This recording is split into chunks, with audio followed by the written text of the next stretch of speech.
नमस्कार friends, welcome back to my channel. स्वागत है आप सभी मित्रों का हमारे यूट्यूब चैनल राधेश्याम श्रृंगार में, जहां हम बातें करते हैं पूजा पाठ से संबंधित सभी विषयों पर। तो फ्रेंड्स, आज का वीडियो विशेष है। जैसा कि आप सभी जानते हैं कि अपरा एकादशी आ रही है, तो अपरा एकादशी का महात्म्य, उसकी पूजा विधि और सबसे ज़्यादा इस समय कंफ्यूजिंग विषय यानी कि अपरा एकादशी कब है, 28 मई को या 17 मई को। तो ये कन्फ्यूजन भी आपका इस वीडियो में क्लियर हो जाएगा।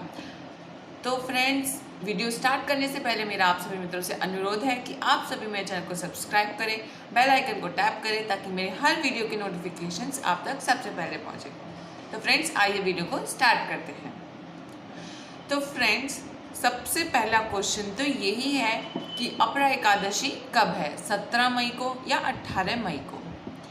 तो अपरा एकादशी प्रारंभ हो रही है 17 मई को 12:44 पर। तो जी फ्रेंड्स, अपरा एकादशी 17 मई को चालू हो रही है और अपरा एकादशी समाप्त हो रही है 18 मई को 3:08 पर। तो जी फ्रेंड्स, अपरा एकादशी 18 मई को समाप्त हो रही है और इसका पारणा मुहूर्त यानी कि वह मुहूर्त जिसमें जो लोग व्रत रखते हैं वे अपना व्रत खोलते हैं, उसे पारणा मुहूर्त कहते हैं। तो वह है 19 मई का प्रातःकाल 5:27 और 52 से लेकर 8 बजे तक 8 बजे 11 मिनट और 49 सेकेंड। तो कुल मिलाकर पूरा समय अवधि जो है वो 2 घंटे और 43 मिनट्स की है। तो फ्रेंड्स, अपरा एकादशी या किसी भी एकादशी 3 दिन की होती है, यानी कि उसका जो पूरा समय होता है वो 3 दिन का होता है। पहला दिन जिसमें वो प्रारंभ होती है, दूसरा दिन जिसमें वो समाप्त होती है और उससे अगला दिन जिसमें लोग अपना व्रत खोलते हैं, जिसे कि पारणा मुहूर्त कहते हैं। तो फ्रेंड्स, आई होप आपका ये कन्फ्यूजन क्लियर हो चुका हो। तो फ्रेंड्स, अब जान लेते हैं अपरा एकादशी। तो फ्रेंड्स, आई होप आपका कन्फ्यूजन क्लियर हो गया हो कि अपरा एकादशी का व्रत कब है।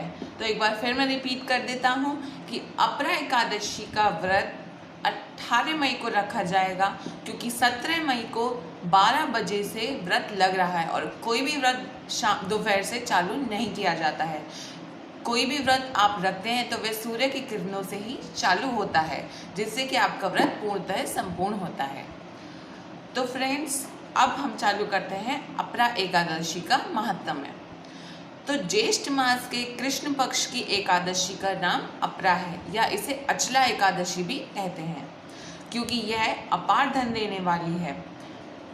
अपरा एकादशी पर जो भी, अगर आप सच्चे मन से भगवान विष्णु की आराधना करते हैं और उनसे जो भी मनोकामना मांगते हैं वे अवश्य पूरी करते हैं।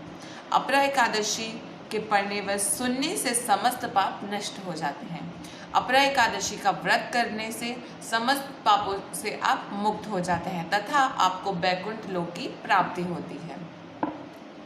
तो फ्रेंड्स, अपरा एकादशी पर यदि आप व्रत रखते हैं तो ये आपके लिए बहुत सौभाग्य की बात है। और एकादशी का व्रत तो वैसे भी बहुत एक पवित्र चीज़ है, आपको रखना चाहिए। और अगर आप नहीं भी रखते हैं तो कोई बात नहीं, आप अपरा एकादशी वाले दिन बिना व्रत रखे हुए भी भगवान की पूजा कर सकते हैं और उनकी आराधना कर सकते हैं। तो फ्रेंड्स, महात्म्य यहीं पर समाप्त होता है और आइए अब हम जान लेते हैं अपरा एकादशी की पूजन विधि। तो अपरा एकादशी की पूजन विधि कुछ इस प्रकार है।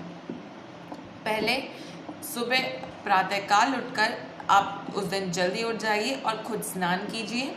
स्नान करने के बाद आप स्वच्छ वस्त्र धारण कीजिए। वस्त्र धारण करने के बाद आप एक चौकी लगाइए, उस पर पीले रंग का कपड़ा बिछाइए और आप स्वयं भी जिस आसन पे बैठें तो कोशिश कीजिए कि वह भी पीले ही रंग का हो। तो फ्रेंड्स, इसके बाद अब जैसा कि आप सभी को पता है कि सर्वप्रथम भगवान गणेश का पूजन होता है, उन्हीं का स्नान होता है। तो सर्वप्रथम भगवान गणेश को स्नान कराइए, उनका पूजन कीजिए और इसके बाद उन्हें वस्त्र धारण कराइए। अगर आप हो सकता है तो नए वस्त्र धारण कराइए, नए वस्त्र नहीं है तो पुराने धारण कराइए। और अगर कोई भी वस्त्र नहीं है तो आप मौली रूपी वस्त्र यानी कि कलावा भी आप उन्हें पहना सकते हैं, वह भी एक तरीके से वस्त्र ही माना जाता है। तो इसके बाद आप भगवान विष्णु की प्रतिमा या भगवान विष्णु की तस्वीर को भी स्नान कराइए। और जहाँ आप जैसा कि जानते हैं, जहाँ भगवान विष्णु वहीं माता लक्ष्मी, तो भगवान विष्णु के साथ माता लक्ष्मी को भी स्नान कराइए और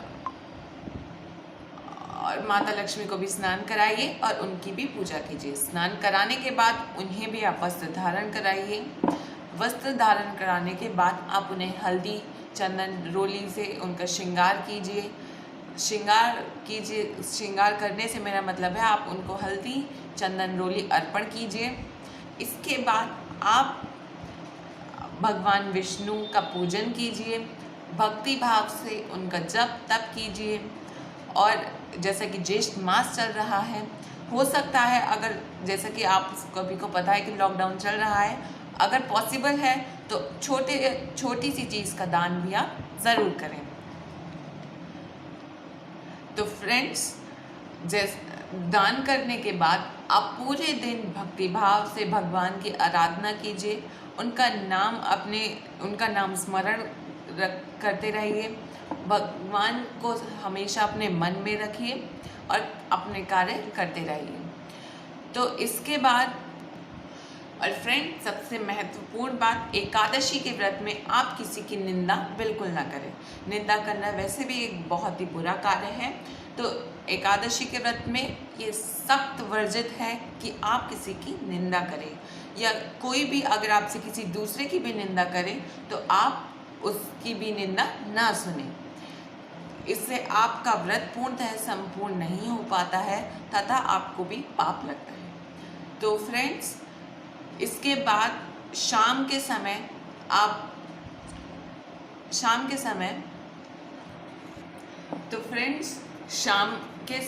आप प्रभु की उपासना कीजिए।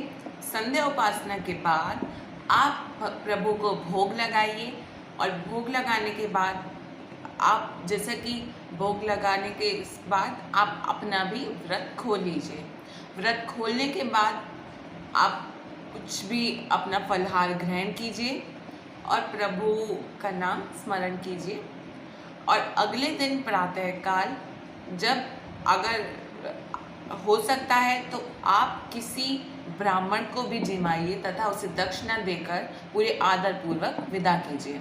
और हो सकता है तो अंग वस्त्र का भी दान कीजिएगा, तथा जैसा कि भीषण गर्मी पड़ रही है, हाथ का पंखा या जल का दान आप ज़रूर कीजिएगा तथा दक्षिणा उन्हें ज़रूर दीजिएगा। इसके साथ ही आपका व्रत संपूर्ण हो जाएगा। तो फ्रेंड्स, ये थी पूजन विधि। और फ्रेंड्स, यही था आज का वीडियो। आज के वीडियो में बस इतना ही। तो मिलते हैं अगली वीडियो में। तो तब तक के लिए जय श्री कृष्णा, राधे राधे।